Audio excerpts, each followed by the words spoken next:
नमस्कार साथियों, स्वागत है आप सभी का सौदा घर के आज के इस नए वीडियो में। सवाल जवाब का ये 18वां एपिसोड है और आज इस वीडियो में हम लोग आपके द्वारा पूछे हुए सवालों को लेंगे। आप लोगों ने काफ़ी सवाल जो पिछले वीडियोस को देखते हुए किया है, आपके मन में जितने भी सवाल आए हैं उनमें से कुछ सवाल हमने इस एपिसोड में लिया है। आप इसे पूरा देखिए, हो सकता है कि आप लोगों के मन में भी इसी से जुड़े कुछ दुविधा जरूर हो। यदि कुछ ऐसा है जो आप चाहते हैं कि उसको भी कवर किया जाए एक पूरे वीडियो के रूप में, या फिर आप चाहते हैं कि सवाल जवाब के एपिसोड में ही उसको कवर कर लिया जाए, जैसा भी है आप उसे कमेंट में लिख के ज़रूर बताएं। यदि आपको अच्छा लगे तो आप अपने चैनल सौदा घर को सब्सक्राइब करें, लाइक करने के साथ साथ लोगों को भेज भी सकते हैं। आज का पहला सवाल लेते हैं। अनिमेश सौरभ जी ने पूछा है, all your videos are very informative and the way you explain is very easy to understand, thanks for it. आपको भी बहुत बहुत धन्यवाद अनिमेश जी। इनका सवाल ये है, in VTP Pegasus Beaumont section में इन्होंने शायद फ्लैट लिया है। The sales team is providing option to merge two flat and create simplex duplex flat by removing common walls. For merger and modification they will charge 2 lakhs. Is there any approval required from any authorities to do such structural changes? Is it allowed to do renovations and remove internal walls before or after formation of society? और इसी से मिलता जुलता एक और सवाल आया है जिनके चैनल का नाम है MP। इनका सवाल यह है, गेरा वर्ड ऑफ जॉय में 2 BHK row houses they says it's convertible, builder will only make provision to construct 3rd room. Is it allowed? Do we need to take PMC permissions? What is your view on it? देखें, पहली चीज़ जो आप alteration की बात कर रहे हैं, कोई भी अल्ट्रेशन सोसाइटी फॉर्म होने के बाद होता है। इसके पीछे रीज़न क्या है? क्योंकि सोसाइटी फॉर्म होने के पहले अगर वो अल्ट्रेशन किया गया है तो जो सैंक्शनिंग ली गई है और जिस हिसाब से कारपेट यूज किया गया है उसका वायलेशन होगा। और अगर अथॉरिटीज़ को उसे स्क्रूटनाइज के टाइम पे दिख जाता है तो उस पर हैवी पेनल्टी और जैसा सैंक्शनिंग लिया गया है वैसा ही फिर उनको दोबारा करना पड़ेगा। तो इन सब पचड़े से बचने के लिए बिल्डर नॉर्मली इसे सोसाइटी फॉर्म होने के बाद आपको सलाह देते हैं। जहाँ तक रही बात कि क्या ये सही है या नहीं सही है, अगर आप इसको अथॉरिटीज़ के टर्म पे समझेंगे कि सैंक्शनिंग के पार्ट पे, तो ये सही नहीं है। और अगर आप ये सोच रहे हैं, जैसा आपने सवाल में पूछा है अनिमेश जी, कि क्या हम पीएमसी से ऐसा कुछ सैंक्शनिंग ले सकते हैं, तो पीएमसी क्यों सैंक्शनिंग देगी आपको? पीएमसी ने जो सैंक्शनिंग देना था वो दे दिया है, उसके हिसाब से स्ट्रक्चर का ब्लूप्रिंट बन चुका है और कंस्ट्रक्शन हो रहा है। अगर आप उसे सोसाइटी फॉर्म होने के बाद कर रहे हैं तो ये आपका खुद का डिस्क्रिशन माना जाएगा, इसमें बिल्डर का कोई भी वायलेशन नहीं माना जाएगा उस समय, क्योंकि वो चीज़ एज इट इज़ आपको दिया था। अल्ट्रेशन भले वो बिल्डर करके दे दे, पर उसकी जिम्मेदारी फ्यूचर में आपके ऊपर आ सकती है। उसके पीछे कारण आप समझिए। अभी एक काफ़ी तूल पकड़ा हुआ है ये न्यूज़ में, कंगना रनौत का केस आप सभी को पता होगा। मैं उनके ऑफिस के केस की बात नहीं कर रहा हूँ, मैं उनके रेजिडेंशियल फ्लैट की बात कर रहा हूँ। जिस प्रीमाइसेस में उनका घर बना हुआ है, वो जितने भी फ्लोर है उसमें हर फ्लोर पे लोगों ने फ्लैट को मर्ज किया है, लेकिन काफ़ी कुछ चीज़ों के चलते कंगना रनौत का जो फ्लैट है उसमें शायद 2 या 3 फ्लैट को मर्ज किया गया है। अब उस पे जो है काफ़ी पेनल्टी, इवन जो हाई कोर्ट है उसने भी कंगना रनौत को नोटिस दिया है।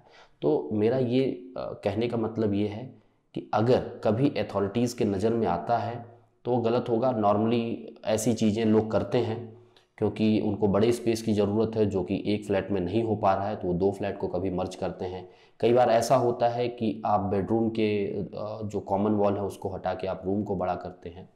पर हाँ, आज की डेट में बहुत सारे कंस्ट्रक्शन टनल फॉर्म पे हो रहे हैं, जहाँ पे सारी की सारी वॉल लोड बियरिंग वॉल हैं, तो वहाँ पे आप उस लोड बियरिंग वॉल को रिमूव नहीं कर सकते हैं। यदि बिल्डर भी आपको ऐसे स्ट्रक्चर में रिमूव करने की सलाह दे रहा है या वो करके देने वाला है, तो बिल्कुल मत ऐसा करिए, क्योंकि उस पर स्ट्रक्चरल जो एक उसकी यूनिफॉर्मिटी है, उसका जो स्ट्रेंथ है वो ड्रॉप होगा। और अगर वो कन्वेंशनल स्ट्रक्चर पे है जहाँ बिम और कॉलम स्ट्रक्चर के हिसाब से बना गया है और बाइफर्केटिंग वॉल जो है ब्रिक की दी गई हैं, वहाँ पे आप ऐसा कर सकते हैं। लेकिन आप ये मान के चलिए कि ये लीगल नहीं है, ये आप अपने सुविधा के हिसाब से ही करते हैं, तो बिल्डर जाहिर सी बात है इस पे अप्रूवल डायरेक्ट या रिटन फॉर्म में नहीं दे सकता है, ना ही आपको कोई भी अथॉरिटीज़ इस पे सैंक्शनिंग पोजीशन के टाइम पे या पोजीशन के बाद देने वाली हैं।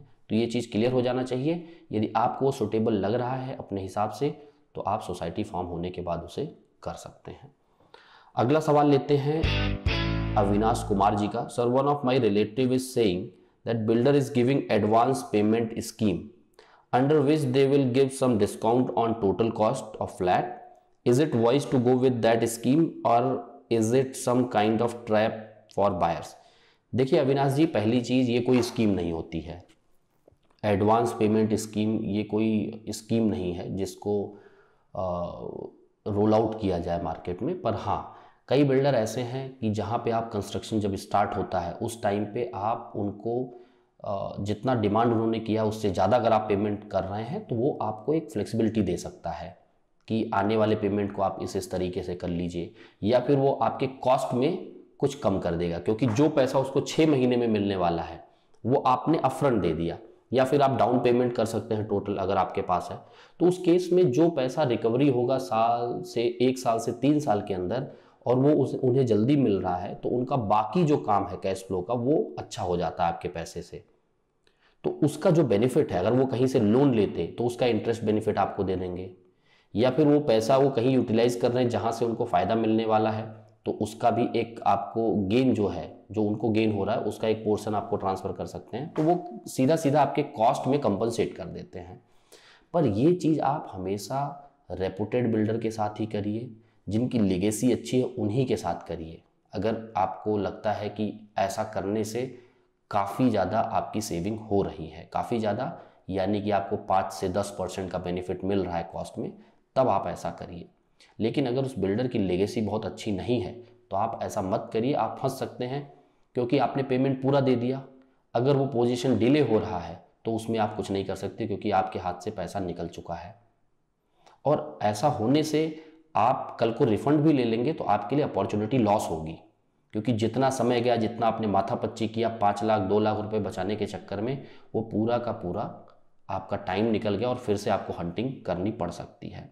तो इससे अच्छा ये है, अगर उसमें बहुत ज़्यादा डेविएशन नहीं आ रहा है और बिल्डर रेपुटेड नहीं है ज़्यादा, तो आप जो आपका CLP है यानी कि कंस्ट्रक्शन लिंक प्लान है, आप उसी के साथ चलिए। और अगर बिल्डर रेपुटेड है और आपको लगता है कि उन्होंने पिछले कई सालों में कई प्रोजेक्ट डिलीवर कर चुके हैं, कॉन्फिडेंस है आपको, तो फिर आप ये एक स्कीम जिसे आप कह रहे हैं इसका लाभ उठा सकते हैं। लेकिन तभी उठाइए जब आपको दिख रहा हो कि हाँ इसमें काफ़ी ज़्यादा बेनिफिट मिल रहा है। कई बार ऐसा भी होता है कि आप ढंग से निगोशिएट नहीं कर पाते, यानी कि जो आप कन्वेंशनल प्लान के साथ कि आप CLP देंगे, कंस्ट्रक्शन लिंक प्लान के साथ जितना पेमेंट देंगे उसके साथ भी आप निगोशिएट कर सकते हैं। आप निगोशिएट नहीं कर पाए तो वो बिल्डर क्या करेगा, मान लीजिए 100 रुपये पर स्क्वायर फीट का बेनिफिट आपको दे रहा है वो एडवांस पेमेंट करने के चक्कर में। पर अब क्या होगा, अभी के केस में ऐसा हो जाएगा कि आप जो एडवांस पेमेंट दे रहे हैं उसका 100 रुपये प्लस आपने पूरा निगोशिएट तो किया नहीं है, उसमें मान लीजिए 200 रुपये का गैप है, तो 200 रुपये प्लस 100 तो 300 रुपये का गैप आपको नजर आएगा। इसलिए ऐसी चीजों को आप तब डिस्क्लोज करिए जब आप पूरी तरीके से उसे निगोशिएट कर लें पहले ही। नहीं तो ऐसा होगा कि आपने निगोशिएट किया नहीं और वो आप जब एडवांस पेमेंट करने गए तो उसने बताया कि हम आपको इतना निगोशिएशन दे देंगे, आपको भी अच्छा लगेगा, तो 300-400 रुपये का बेनिफिट मिल रहा है, पर ग्रॉस बेनिफिट आपको हो सकता है 50 या 100 रुपये का ही पर स्क्वायर फीट मिल रहा हो। तो इस वजह से पहले आप अपनी निगोशिएशन स्किल को यूज करिए, उसे पूरा निगोशिएट कर लीजिए और उसके बाद आप ऐसा करिए कि भाई हमारे पास इस तरीके का है कि हम आपको एडवांस पेमेंट भी दे सकते हैं, या फिर अगर वो आपसे कह रहे हैं एडवांस पेमेंट दे सकते हैं तब इस पे जिक्र करिए। पहले आपको निगोशिएट कर लेना चाहिए अच्छी तरीके से, जिससे आपको पता चले कि ग्रॉस बेनिफिट आपको एडवांस पेमेंट का कितना मिल रहा है। तो आशा करते हैं आपके सवाल का जवाब मिला होगा। अगर ज़्यादा डिफरेंस नहीं आ रहा है तो आप इन सब चक्करों में मत फंसिए, बिल्डर रेपुटेड होना चाहिए अगर आप ऐसा कर रहे हैं तो। अगला सवाल लेते हैं, विश्वास गुंडूराव जी का सवाल है और इन्होंने पूछा है what are the stamp duty charges from January 21 onwards. तो देखिए आप लोगों को कई वीडियोज़ में मैं बता चुका हूँ, इस पर एक डेडिकेटेड वीडियो भी बनाया है, फिर भी मैं बता दूँ 1 जनवरी 2021 से 31 मार्च 2021 के बीच में आपको 4% स्टैम्प ड्यूटी पे करना है और 1 अप्रैल से ये 6 से 7% हो जाएगा कॉरपोरेशन लिमिट में और पीएमआरडीए में 6% होगा। मैं कॉरपोरेशन लिमिट में 6 से 7% इसलिए कह रहा हूँ क्योंकि गवर्नमेंट ने 1 अप्रैल 2020 में 1% एलबीटी का जो पोर्शन है वो कम किया था कॉरपोरेशन में, इस वजह से 7% जो था वो 6% हो गया था। तो 1 अप्रैल से तो 6% तो होना ही है। हो सकता है अगर वो दोबारा अप्लाई कर देंगे उस 1% को तो फिर से वो 7% पे रिज्यूम हो जाएगा। लेकिन ये मान के चलिए कि पीएमआरडीए और पीएमसी या फिर पीसीएमसी में 6% की स्टैम्प ड्यूटी हो जाएगी 1 अप्रैल से। और अभी जो हमने पीरियड बताया आपको 1 जनवरी से 31 मार्च 2021 का, इसमें आपको 4% देना है, जो कि 31 दिसंबर 2020 तक 3% था, यानी कि 1% इंक्रीज हुआ है और 1 अप्रैल से 2% और इंक्रीज हो जाएगा। तो अगले सवाल की तरफ बढ़ते हैं। अक्की मैनियाक जी हैं, इन्होंने पूछा है, शायद इनके चैनल का नाम होगा। Hello, most of these new projects seems to be coming up in Talegaon. So is it right to say that this will have a positive impact only in Western Pune real estate? ये इनका सवाल उस video पे आया है जो अभी हमने इंडस्ट्रियल रिवोल्यूशन पे एक वीडियो बनाया था, जो कि मैग्नेटिक महाराष्ट्र 2.0 में एक तरीके से इन्वेस्टमेंट आया है 18,300 करोड़ का। तो देखिए, ये पूरे के पूरे जो MIDCs हैं, जो लगभग 27 MIDC हैं, जिसमें IT, non IT, manufacturing companies के जितने भी सेक्शन हैं, वहाँ हर जगहों पे ये डिस्ट्रीब्यूट होगा। इवन कई MIDCs के लैंड रियल इस्टेट डेवलपमेंट के लिए भी दिए गए हैं। जैसे आप हिंजौड़ी वगैरह में देख लें तो वहाँ पे आपने देखा होगा कि MIDC ने अपने लैंड को रेंट पे भी दिया है। तो ऐसा नहीं है कि किसी एक सेक्शन में इसका फ़ायदा होने वाला है, इसका फ़ायदा पूरे सेक्शन पे मिलने वाला है, पूरे पुणे को मिलने वाला है। जितने भी MIDC, चाहे आप रंजनगांव की बात कर लीजिए जो कि ईस्ट में है, और छोटे बड़े बहुत से MIDC हैं, तो ये ईस्ट वेस्ट नॉर्थ साउथ इसका बेनिफिट सबको मिलेगा। और दूसरी चीज़ है कि आने वाले समय में पुणे मेट्रो और उसके साथ साथ न्यू मेट्रो का एक कंसेप्ट आ गया है। इस पर भी हम एक डिटेल वीडियो आप लोगों के सामने लाने वाले हैं। पुणे को मेट्रो की ज़रूरत क्यों लगी उसका भी एक वीडियो लाने वाले हैं। इस बात को मैं इसके साथ इसलिए बोल रहा हूँ क्योंकि आने वाले समय पे ये फ़र्क नहीं पड़ेगा कि आपका घर कहाँ पे है और आप काम कहाँ पे करते हैं, क्योंकि अगर ट्रांसपोर्टेशन सिस्टम अच्छा होगा तो शायद 30 से 35 मिनट पे आप ईस्ट से वेस्ट भी जा सकते हैं और वेस्ट से ईस्ट में भी आ सकते हैं। तो आप अपने मन मुताबिक लोकेशन में भी घर खरीद पाएंगे। तो आप ये मान के चलिए कि इसका जो बेनिफिट है इन्वेस्टमेंट का, ये पूरे पुणे को मिलने वाला है। और पुणे अपने आप में काफ़ी बड़ा डिस्ट्रिक्ट है। इसके बारे में भी हमने कई वीडियोस बनाया है जो आप हमारे चैनल के मेन पेज पे जाके देख भी सकते हैं। आगे हम बात करें, राजकुमार राठौड़ जी ने पूछा है, hello sir, can we file income tax return for stamp duty which paid for home buyers? देखिए राजकुमार राठौड़ जी, स्टैम्प ड्यूटी जो आपने पे किया है उसका एग्जम्पशन आप नहीं ले सकते हैं, क्योंकि ये पूरा आपका टोटल कॉस्ट में आता है प्रॉपर्टी के, ना कि इंटरेस्ट का पोर्शन। जो इंटरेस्ट का पोर्शन होता है उसका आप बेनिफिट ले सकते हैं। आपका सवाल इतना ही था, पर मैं इसमें कुछ और भी जोड़ देता हूँ जिससे कि और लोगों के मन में जो दुविधा है वो भी दूर हो जाए। इसका फ़ायदा तब आपको मिलता है, मान लीजिए आप 5 साल बाद उस प्रॉपर्टी को बेचते हैं, तो जो स्टैम्प ड्यूटी का पोर्शन है वो टोटल कॉस्ट का है। तो जो आपको प्रॉपर्टी गेन होगा, कैपिटल गेन होगा बेचने के बाद, उस पोर्शन में से आप इसका फ़ायदा ले सकते हैं। मान लीजिए 30 लाख का प्रॉपर्टी गेन हुआ है, तो उसमें से अगर आपने 5 लाख रुपए स्टैम्प ड्यूटी आपने भरा है तो वो माइनस कर दीजिए। तो जो आपका कैपिटल गेन 30 लाख का है उसमें से 5 लाख का स्टैम्प ड्यूटी का पोर्शन हट गया, तो टोटल कैपिटल गेन आपका 25 लाख ही माना जाएगा। यहाँ पे आपको बेनिफिट मिल जाएगा जब आप प्रॉपर्टी बेचेंगे, और वो भी लॉन्ग टर्म कैपिटल गेन है या शॉर्ट टर्म कैपिटल गेन है, उस पर डिपेंड करता है, क्योंकि बेनिफिट तभी मिलता है जब वो आपका लॉन्ग टर्म कैपिटल गेन हो, LTCA बोलते हैं जिसे। और एक चीज़ और, जो आप इनकम टैक्स में बेनिफिट की बात कर रहे हैं फाइल करने में, उसका बेनिफिट आप इंटरेस्ट पोर्शन का ले सकते हैं, लेकिन इंटरेस्ट का भी आप बेनिफिट तब ले सकते हैं जब आपको प्रॉपर्टी मिल चुकी हो, पोजीशन मिल चुका हो। तो उसका क्या होगा, जो मान लीजिए आपने प्रॉपर्टी आज ली और 2 साल तक आपने इंटरेस्ट भरा, तो इसका एग्जम्पशन कैसे लेंगे आप? इसका ये जवाब है कि आप जिस दिन से पोजीशन ले रहे हैं वो जिस भी फिनेंशियल ईयर में आ रहा है, वहाँ से लेके 5 सालों तक आप इसको बराबर हिस्से में बांट के इसको एग्जम्पशन ले सकते हैं। 2 लाख तक का एग्जेम्पशन अलाउड है किसी भी हाउस परचेज में जो आपका इंटरेस्ट जा रहा है। तो मान लीजिए एक फाइनेंशियल ईयर में आप 1 लाख रुपए इंटरेस्ट का दे रहे हैं, तो 1 लाख रुपए जो है आप सेट ऑफ जो है पूरा कर लीजिए, जो पीछे आपने 2 साल अंडर कंस्ट्रक्शन के दौरान दिया है। और एटीसी के अंदर जो पहले 1.5 लाख का एग्जेम्पशन था वो 19-20 के लिए 2 लाख का कर दिया गया है। तो इवन अगर आपका इंटरेस्ट इतना नहीं है तो जितना आप कैपिटल दे रहे हैं उसका भी आप एग्जेम्पशन ले सकते हैं एटीसी के अंदर। तो वो 2 लाख है। मान लीजिए आपने कहीं पे इंश्योरेंस कर रखा है, कहीं पे आपने लॉन्ग टर्म इन्वेस्टमेंट कर रखा है एफडी वगैरह में, तो उसका एग्जेम्पशन लाख रुपए बन रहा है, तो आपके पास लाख रुपए का और भी बफर है जिसमें आपने जो प्रॉपर्टी खरीदी है उसका जो प्रिंसिपल का सेक्शन है उसका भी बेनिफिट यहाँ एग्जेम्पशन में आप दिखा सकते हैं।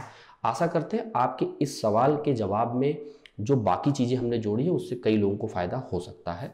आगे बढ़ते हैं। राहुल मोरे जी ने पूछा है, hello sir, please put some light on proposed ring road which passes through Ohalwadi and connects to Nagar road at Kaveri hotel. There is even a board put up next to Kaveri hotel as 110 metre proposed road.